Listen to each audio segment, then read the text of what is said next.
So basically what I took from this finale is that almost all of these couples are trash.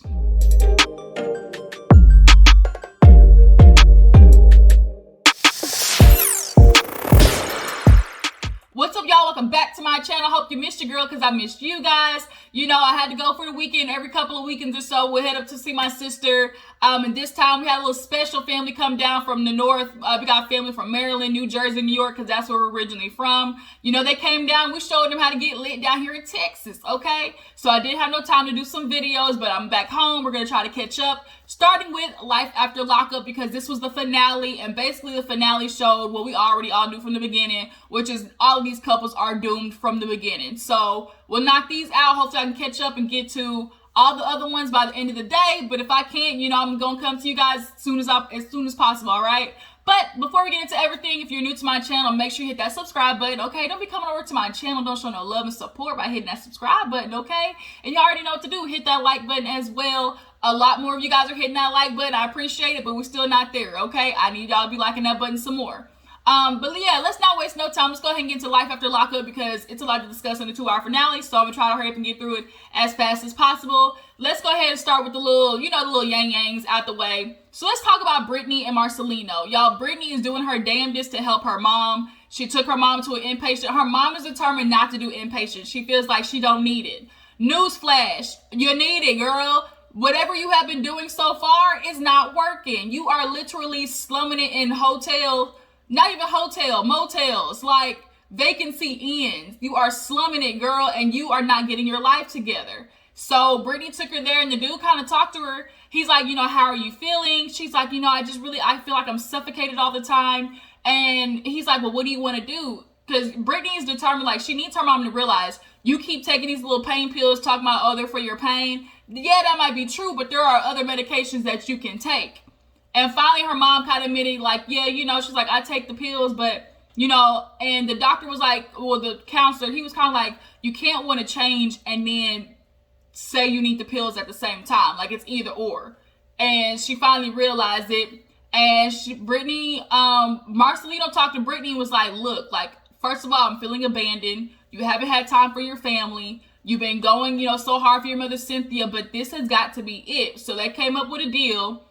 If Cynthia does not finish this inpatient therapy, that's it. And I agree with Marcelino. Brittany, you have done everything you can, girl.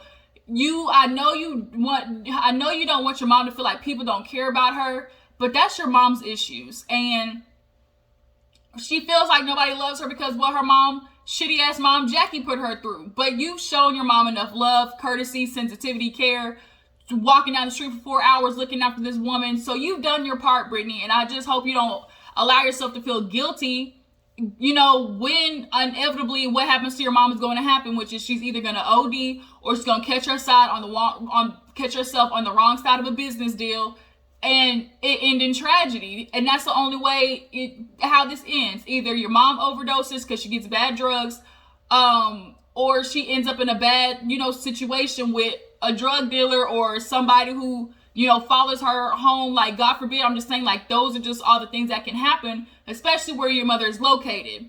But they leave Alaska. She decides to stay back and do the inpatient therapy. So we thought, and then we look at the end of the episode, girl, Cynthia checked her ass out. She doesn't want to get better. Cynthia is struggling to get better because some shit really happened to her, y'all. It is very clear her mom did her dirty. The man who was sleeping in her room did her dirty.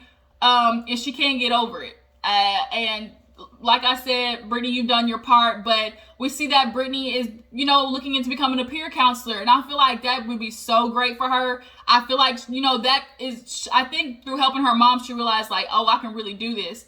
And she has a very, you know, peculiar experience being on the street at 12, 13, 14, prostituting, like, you know, being pregnant by older men. Like, she can help these young girls. So Brittany, definitely keep that up, but don't leave your husband destitute now, because then that's when they start wandering.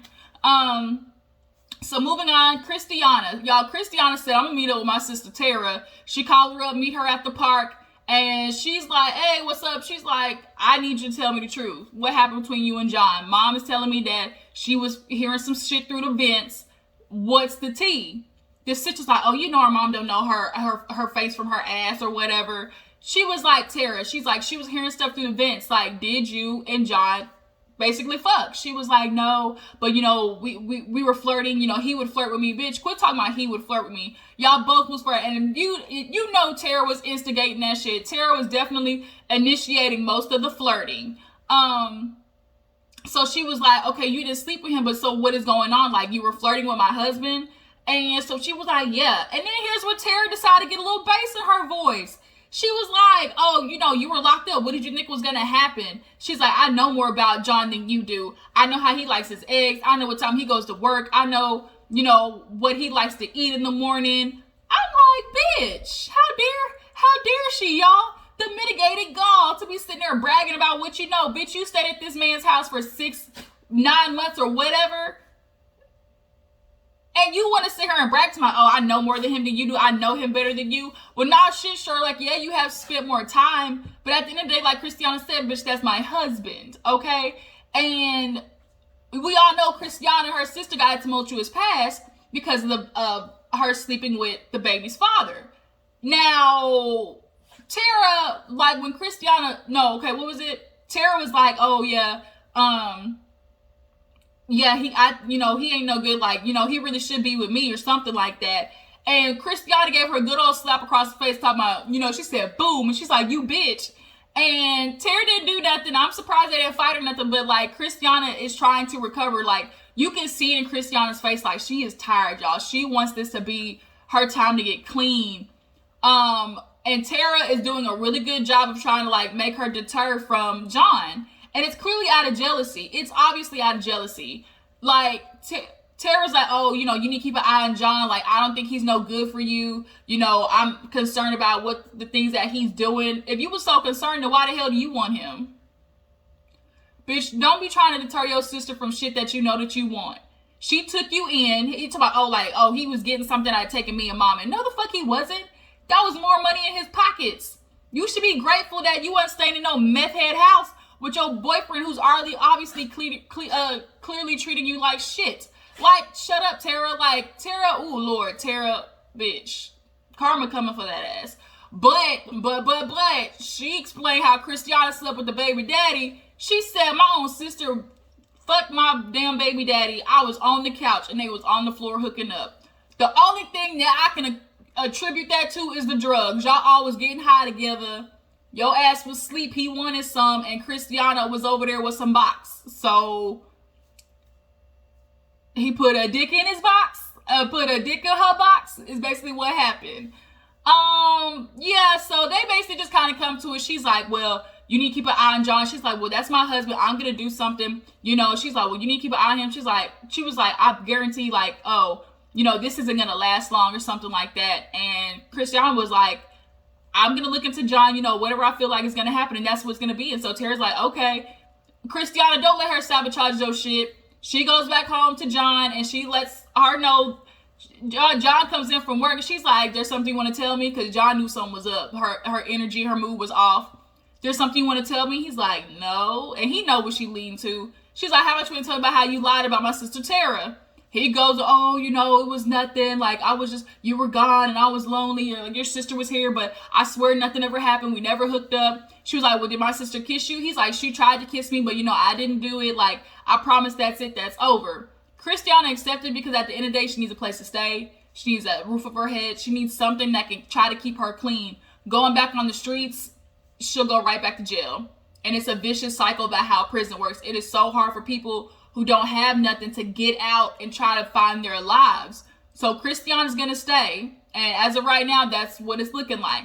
So speaking of trying to get back in the rhythm of everyday life, let's talk about Puppy. Y'all, Puppy is on struggle bus. When I tell you, Amber did a number on her, y'all. She really did. So Amber, y'all, she all in love with Sammy. Sammy, he loving her feet and stuff. He love her feet. He crying, talking about, oh, you know, she the one, you know, for me and everything. I'm going to do so better. Like, I just feel like, you know, me and Amber have a future, all types of shit. So Amber's getting ready to go to work, but gets a call that Puppy wasn't, you know, doing her shit. She was supposed to be cleaning all these houses. All these houses are still dirty. Nothing's done. Can't nobody reach Puppy. So she gets to the house and all we hear is, Puppy. It's like, oh shit. And we see a body floating in the water. I said, oh, damn. This done turned the Life After Lockup to goddamn Dateline ID channel, like real fast. But Puppy was just drunk in the pool, basically. She's like, what? I'm just enjoying life. Like, Puppy keeps doing this thing where it's like, she was like, I just want to chill and live. I don't want to be like a part of this like system. Basically, she doesn't want to have to do what everyday people do. And it's like, bitch, you're going to have to, like, if you want a life, you got to pay bills. Amber got it. She got it. I'm going to give me a job. I'm going to give me some money. And I'm not going to go back to jail. I'm not doing it. So she gets Puppy out of the pool. Puppy just so damn depressed, y'all. Amber hurt her heart. When I tell you, Amber, she's like, Puppy's like, I just don't know what to do. Like, I want old Amber back. Like, when we were in jail, like, I that's what I want back. Like, I feel like she played with me. And she did. Puppy, that's the truth. She played with you. She was gay for stay, not for real. And so Amber's like, I'm not doing this with you anymore. Like, I gotta leave because I want my life to be better and I want that for you. But, like, you gotta do it for yourself. Puppy admitted, she's like, I feel like I have no direction. Her mom is literally on her deathbed. Like, Puppy struggling, but I feel like she needs, like, a mentor. She needs somebody. Like, Amber can't be her inspiration, not her inspiration, but her encouragement, because Puppy's too, like, in love with her. She be too focused on, oh, like, this is the life I thought we had together type shit. She needs a person who's been through what she's been through, you know, like, that type of stuff. And now Puppy's like, I get why people become like our returnees. Like, I understand why people, it's so hard and they end up right back. Bitch, that's the truth. So she's like, Puppy, look at yourself. She's like, okay. She's like, I'm leaving. She's like, no, Amber, don't go. She's like, look at you. And she's like, you need to put the bottle down. And she's like, okay, bitch. She took a big old swig, threw the bottle down. That bitch ain't shattered. That was a hard ass bottle of tequila. The shit didn't work. Amber drove off. Puppy sitting there drunk on the doorstep looking sad as fuck. And Amber got her place. Sammy there. Look, Sammy cute. Let's quit playing. Sammy cute. And so far he's saying he in love. I don't know how long this shit gonna last, because if Sammy can't find a job, if Sammy can't get, you know, his life on track, it's gonna be very easy for them to fall back in the old shit, or at least Sammy is. And Amber, you might want to watch it, because then, bitch, you guilty by association. But I hope the best for y'all. But from what we know, history repeats itself.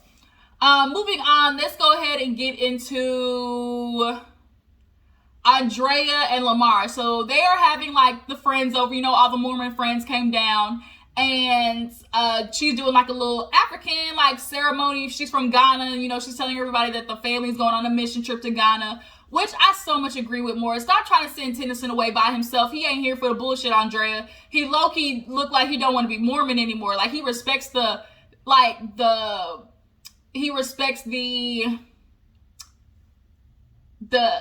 what is this I'm trying to say? Like damn, y'all, what's the word?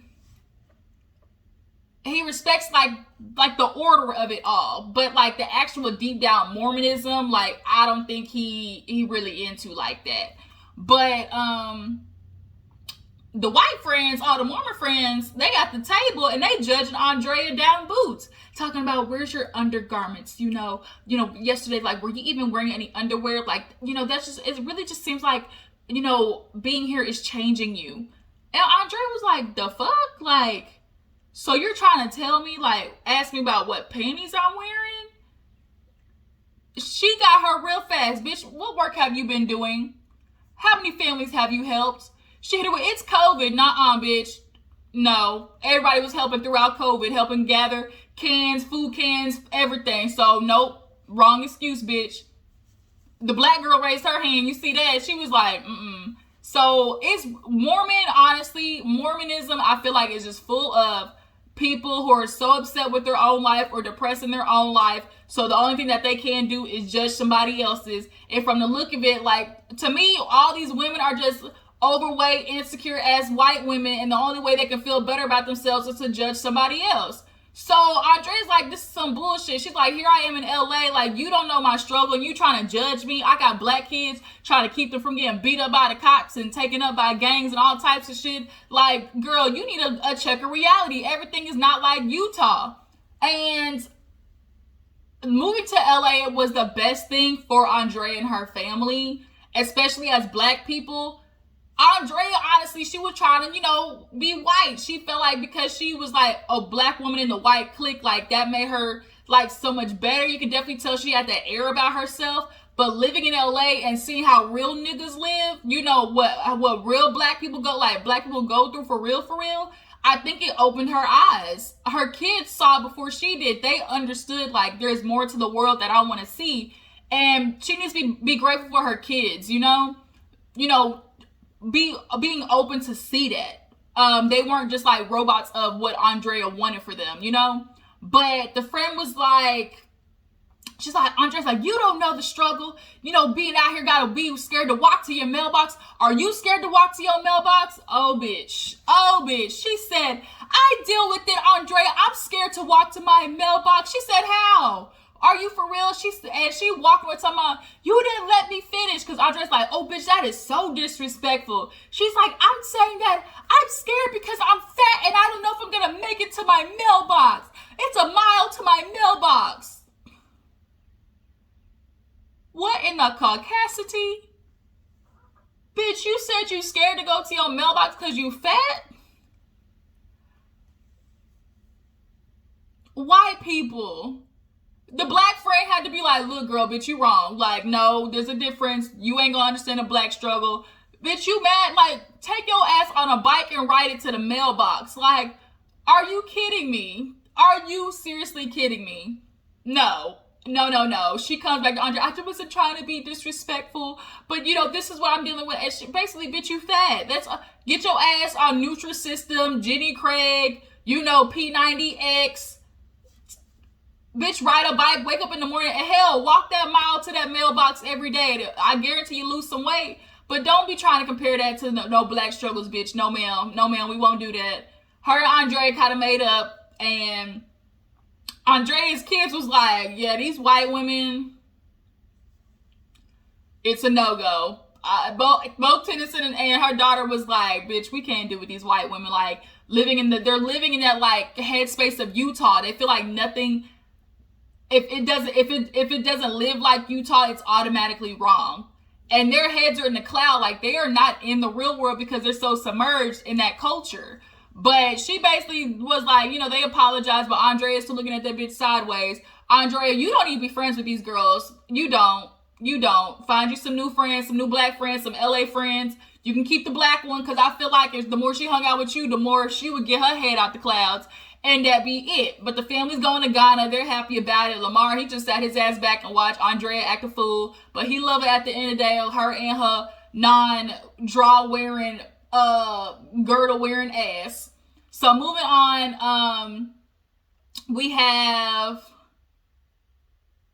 let's see. We have Puppy and Amber, Andrea and Lamar. I did Marcelino and Brittany. Oh, Destiny and Shawn, right?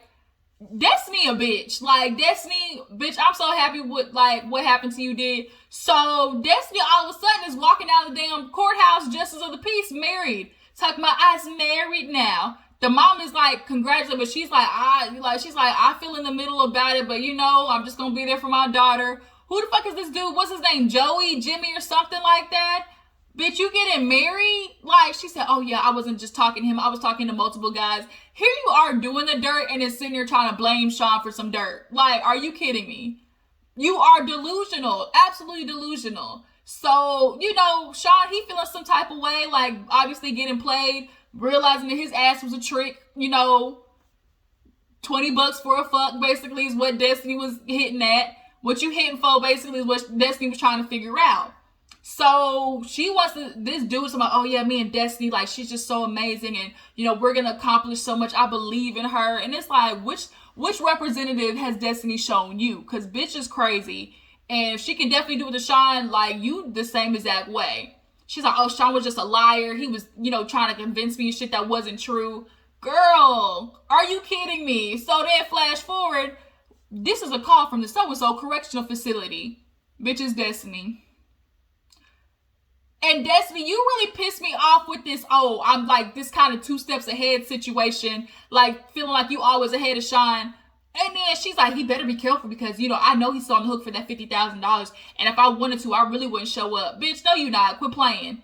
Because you don't show up, bitch, you on the run. Period. So you really gonna sabotage yourself to get back at Shawn? That's really the type of bitch you want to be? But no, she took her ass to court, and they now have her serving out the rest of her prison sentence for doing some dumbass shit, like cutting off her ankle bracelet and sending it back, like being a sarcastic asshole. That's what she really is. So she calls Shawn talking about, oh, I need some money. Why are you calling me? Bitch, you got a whole ass husband, and you called me a trick, threw the ring back in my face, told me I wasn't a liar, like all types of shit, and you called me asking for some money? You know, the first thing that popped, I'm sure every viewer, at least black one, you know the first thing that was thought of? Ask that bitch for some money. Period.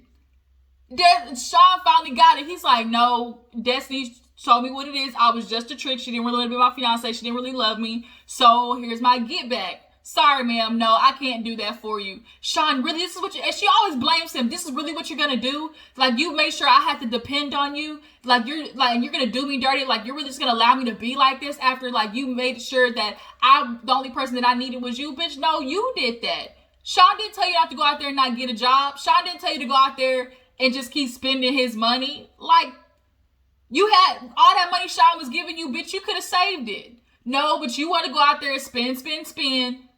And that's what you get. You ungrateful ass bitch. So now when he says no, he hang up. And she was like, Shawn, like, she was like, fuck you, Shawn. And then like hung up. It's like, no, bitch, that's what you get. But Shawn, dumbass, here he is talking to another girl. I think her name was Sarah or something like that. Bruh, did you not learn your lesson? And then the girl's in the same facility that Destiny was from. Wait till Kelly hears this one. And your kids. Like, bruh, you ain't gonna get your kids back. You gonna do this shit to them again? Again? Bruh. Kick rocks with open-toed shoes. You dumb as fuck. Moving on. From them, Lacey and Shane and John. So, there's nothing too much to them. Lacey, she gives birth to the baby. She's super happy with Shane. She, she realizing that he's the really one, for her. John, left the letter. Lacey read it. He was basically talking about, I hope our paths never crossed again. Bitch, I hope too, because you're gonna relapse if... She's like, that's just typical John. I just hope the best for him, but, I just can't have him in my life anymore. So his friends are trying to hook him up to get him, get him back out there. Hopefully get his mind off of Lacey. I think will never happen. He gonna be stalking that bitch on Instagram for life. Let me tell you, he probably scroll her Instagram right fucking now. So, he's on a date with a girl talking about, oh, you beautiful. I mean, she alright. I mean, she'll do for him. She needs... Best way to get over somebody else and get under another one. So, John, that's you. You do you. But that was basically all today's story. Because John is basically kind of closing the chapter with Lacey, I think this might be it for them when it comes to life after Lockup. Or at least I hope it is. Unless Lacey does some dumb shit like find another dude to piss off Shane with. She good for that. Let's go ahead and get into Michael and Sarah. Michael is playing some fucking games. He back at the house, back home and stuff. He got him a little brown skin girl with a bad weave. Okay, look, she trying to tickle Mike all up in his ear, licking, they kissing and making out and stuff. He talking about, oh, I'm trying to do better. I don't want to do Sarah like that. We just been through so much. And his confession about, I just want to be better, And at the meantime, you're talking about be better, but you're still kissing another bitch. Like, you're entertaining her. Michael, quit playing like you didn't have sex with that girl after camera production left. Bruh, you ain't fooling nobody. So, he did have that talk with his mom, like, oh, am I going to do, better? Am I going to be with her? Like, am I going to get back with Sarah? So, he makes it back to the house after Sarah got done talking with Malcolm, because Malcolm wanted to know, bitch, are you and Michael fucking? Oh, she's like, oh, you really want to know? Like, I don't think that's any of your business. Girl, you basically told him the answer. You told him the answer, and you don't want to say nothing because Malcolm was right. He knew that shit was going to happen. And she's like, oh, and here Sarah had the audacity to be like, oh, like, I figured like we could still be cool, we could still, try to kick it or anything, do you feel like you can be in my life and, it just strictly be platonic? He said, nah, I'm gonna back away from that when it's a sticky situation. I don't want to be in it. My name Bennett, I ain't in it. Sarah got offended. Like Malcolm, like, I really didn't think Malcolm would do that. Like, I was just thinking we could still kick it, hook up every now and again. Get off my screen, Sarah. So Malcolm leaves. He like best wishes. He already know what's gonna happen to Sarah. Get your ass on birth control, first of all. Michael makes it home and he does some bullshit. He gonna sit there and propose to Sarah in front of the daughters. You see how slick this nigga is? And got the daughter talking about do it. And like Sarah's like, oh my God, are you serious? Like, Michael, quit playing. Like, you're not really serious. He like, yes, I am, Sarah. I want this. Like, we've been through so much. Like, I feel like we can really do this thing. Sarah's like, well, we got something to talk about. Michael is playing games.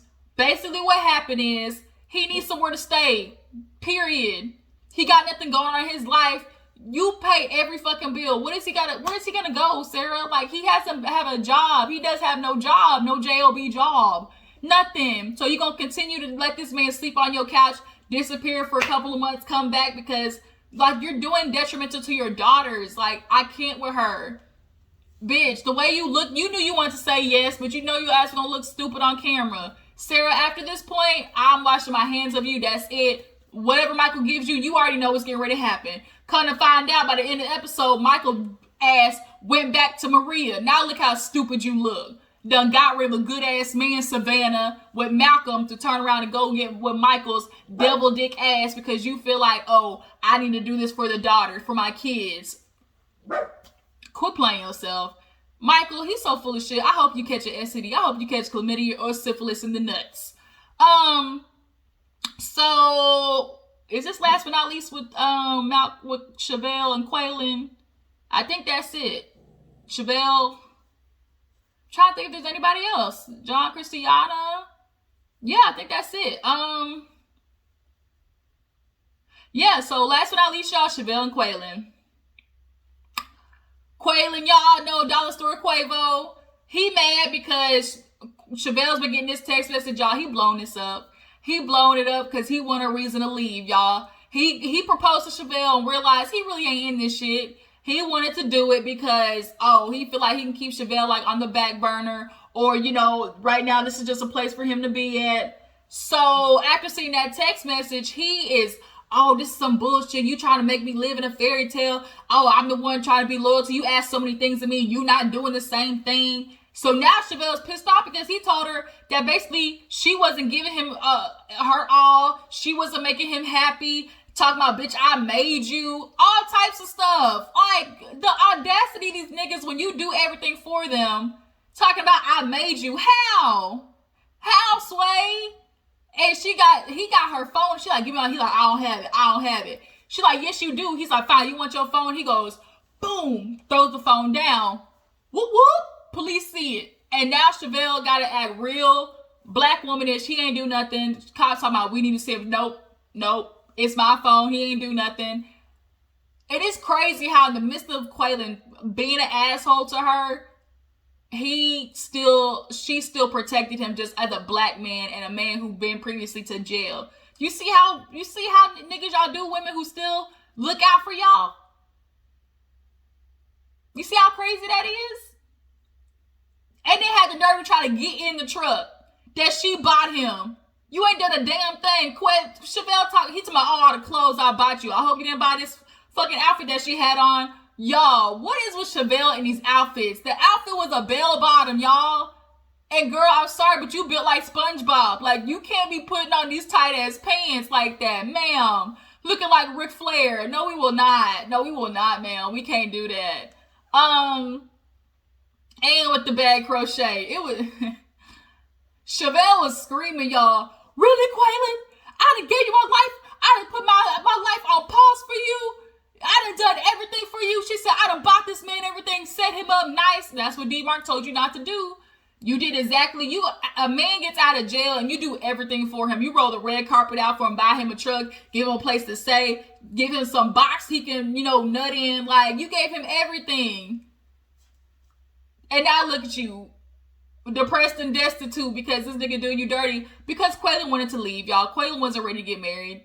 He wasn't. So now they sitting there fighting after he talking about, oh, I made you. She swing on him. Production's like, no, we can't do that. We can't do that, ma'am. And so he walking down the street because he know his ass but not getting no truck after doing Shavel like that. Talk about, oh, I made you, like, you ain't did nothing for me. You ain't making me happy. Shavel talk about, this is for all the ladies out there. If you dealing with a nigga in jail, leave his ass.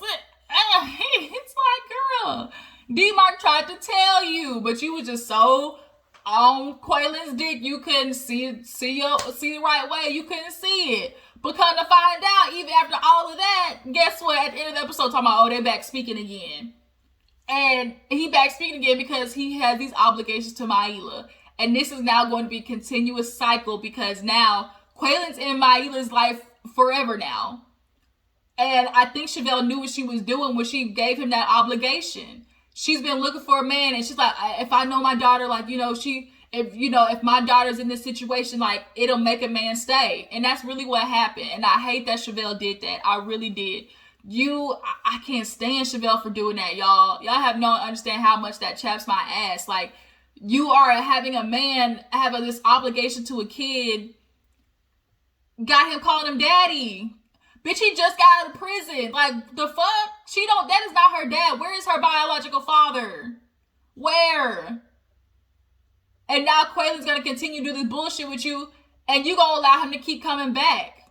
He's not ever going to become a man because you're going to keep giving him a place to stay, a food to eat, and some pussy. Like, girl, let that man go back to Houston and get established, and then he can still see Maila. But you think when he start dating somebody else, she ain't going to get pissed off or going to be concerned about it? Like, I can't.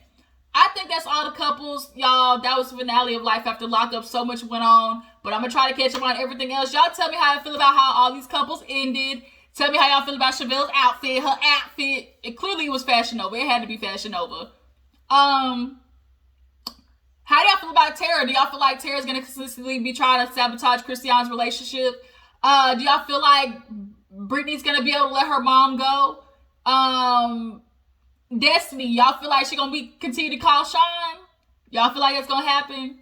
And do y'all think John is gonna really be able to get over Lacey, or is he gonna relapse? I want to know all the answers to these questions. Drop it in the comments. Let me know. I will see you guys in the next video. Y'all know what y'all gotta do. Like, tag, subscribe, all that good stuff. I'll catch y'all later. Deuces.